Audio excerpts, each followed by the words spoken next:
Hello student, this is Sarwar AD here. Today we are going to discuss about the second lecture on the fishes, vertebrate success in water. Here this was the outline. We have discussed in our previous lecture about the evolutionary perspective, phylogenetic relationship, survey of the fishes in relation to agnathan, and briefly about gnathostom.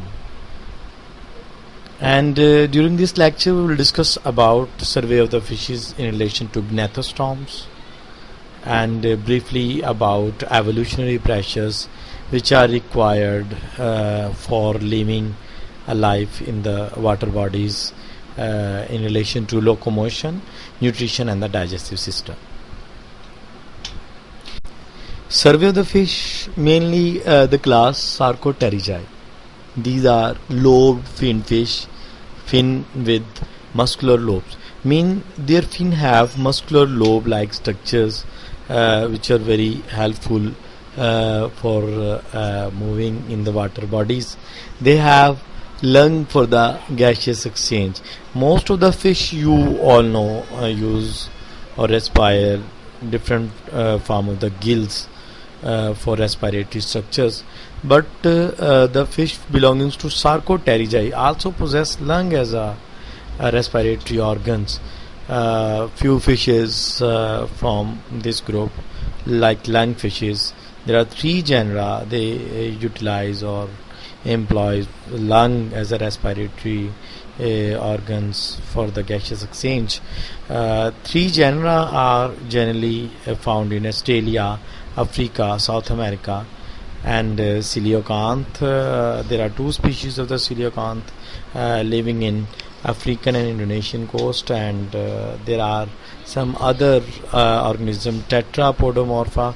These were the organisms that were possessing 4 limbs, and they are supposed to be the ancestor of ancient amphibians, and now almost all the organisms belonging to tetrapodomorpha, they have been extinct from the surface of the earth. Here at the first stage you are seeing the class Sarcopterygi. These are the lungfishes, Lepidosiren paradoxa, and this second diagram belongs to Latimeria, that is the coelacanth. This is the fish from the Sarcopterygi. Here these are the lungfishes. This is the first one, Australian lungfish, that is scientifically called as Neoceratodus forsteri, and the second one is the African lungfish, there is a Protopterus nectans, and the third one is the South American lungfish, that is the Lepidosiren paradoxa. Here the next class is the Actinopterygi. These are the ray finned fish, mean they don't have muscular lobe in their fin. They also possess swim bladders. Sturgeons and paddlefish from the Candioceans are the most famous fishes of this class, and garpike and dogfish and or bowfin, or the modern bony fishes, the teleos etc., belonging to Neopteridae are the member of Actinopterygi. Here the Candioceans are shown in the figure A, shovel-nosed sturgeons, and in the second diagram these are the paddlefish, the Polydon spatula. These are the fishes from the Actinopterygi. Next, these are also the fishes from the Actinopterygi. These are the teleost, a flounder. This is the flounder. This fish have some adaptation reference to its mouth parts and eyes. There is a Pseudopleuronectus americanus, and the second is the yellow-tailed sniper, that is the Osurus crassurus. Next we need to discuss about the evolutionary pressures in relation to locomotion, nutrition and digestive system, circulation, gaseous exchange, swim bladder and lungs. During this lecture we will just mainly discuss about the nutrition and locomotion. At the first stage, when you say about the locomotion, suppose that if you say about any animal that is living inside the water bodies and leading his life, there it will be very helpful if it have a streamline shaped or streamline body, as it need to move against the current of the water or along the current of the water. So it is very helpful to have streamline shape or streamline body. Further, most of these animals also possess mucoid secretions which make the body very slicky, smooth and slimy while moving across the water. Buoyancy of the water is very helpful, and further body wall muscles are very helpful. Their arrangement in the zigzag manner is very helpful. In few next slide we will slightly discuss about body wall muscles. Fin shapes all promote efficient locomotion. Almost all the fishes have different type of the fins around their body, and so as their name indicate, their position on the body, and all perform different type of the function inside the body. Here different type of the fins are shown. For example, we start from the caudal fin. Caudal fin mainly help the organism to propel itself in the forward movement, and it is helpful to propel the organism towards the forward position or sides. And further, this is the dorsal fin, as it is situated on the dorsal body part of the dorsal location of the body. It helps in the balance and staying upright position. It is helpful to keep the organism in an upright position. And this is the anal fin, which is used for balance. It is anal fin because it's so named as because it present on the anus, so it is anal fin, and it also help in keeping the body balanced, in maintaining the body balance. And further, this is the pelvic fin, this is the pectoral fin. These both fin are used for steering purposes, and additional fins may be also present in other form of the fishes, but these are the most common fins as per their body positions and their function in the locomotion. Fishes move through the water using their fins and body wall to push against the incompressible surrounding water. Here we are well aware with the physics of water and water bodies. So every organism living inside the water bodies will surely have to overcome all these physical and biophysical phenomenon by using different type of strategies. Here, when you say about the muscles of the fish, these are very fine structures with a specific type of arrangement in a zigzag manner. Fish muscle extend posteriorly and anteriorly in a zigzag fashion, and contraction of each muscle bundle can affect a relatively large portion of the body. Mean their arrangement is in a such way that a contraction of a small patch of the muscle will affect relatively large portion of the body wall. It means it will be helpful in the locomotion. This is the histodiagram of the muscle H and E. You can see this type of the arrangement, zigzag arrangement here in this diagram. Further, these are very well known fishes. These are the tuna and mackerels, and very efficient fast swimming fishes such as tuna and mackerel supplement body movement with a vertical caudal. There is a tail fin that is tall and forked. Here these fishes possess this type of the tail fin, that is the caudal fin. This here you can see this is the caudal fin. It is highly forked and tall. So these you can say the caudal fin help to propel the body in a forward direction while moving in the water. Here the tuna fish use their lymphatic system to hydraulically control their vertical fins. Their vertical fins are also controlled by or hydraulically by using the lymphatic system. Various types of the research suggest this phenomenon. Nutrition and the digestive system.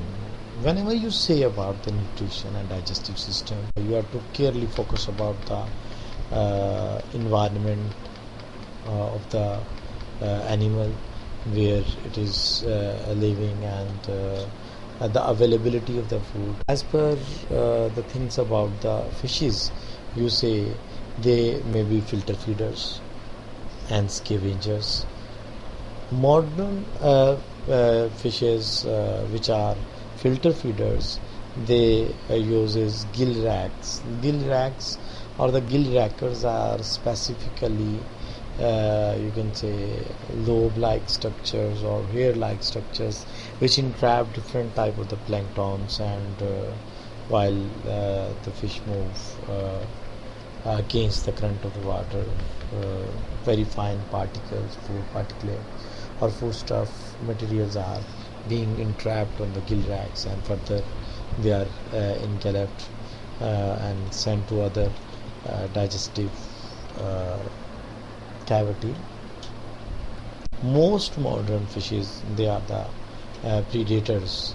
They swallow whole food, and there may be other type of the nutritive behavior or nutritions, that is, they may be external parasites like lamprey. They generally keep themselves attached on the host and obtain their food directly or indirectly from the host by different types of interactions. There may be other type of the fishes which may be herbivores, mean they feed on the vegetations. They eat different type of the vegetables, and as per their nutrition behavior, they may be filter feeders and scavenger, predators, external parasite, or herbivores. There are special type of the digestive tract adaptations. There are specializations in the you can say digestive system which cope all the environment and which are very beneficial to the organism in their feeding behaviors. For example, spiral valves are present in the sharks, and pyloric ceci are present in the bony fishes. Whenever you say about the feeding behavior of any fish, most modern fishes are predators and spend much of their life searching for food. Food, we know that is very important for life, and almost every living being need food for getting energy, and their prey may be of different variety and of different types. Some fishes, they feed on the invertebrate animal floating and swimming in the plankton and living in on the substrate. Mean they may consume different type of the plankton while swimming or moving, and they may obtain different type of the food materials. Here, to capture prey, fishes often use the suctions that mean they generally close their opercula. And after that they rapidly open their mouth, and this develop a negative pressure which sweep the water along with prey inside the mouth, and the prey is easily captured. Here in these diagrams you can easily see the food is going to enter inside the mouth.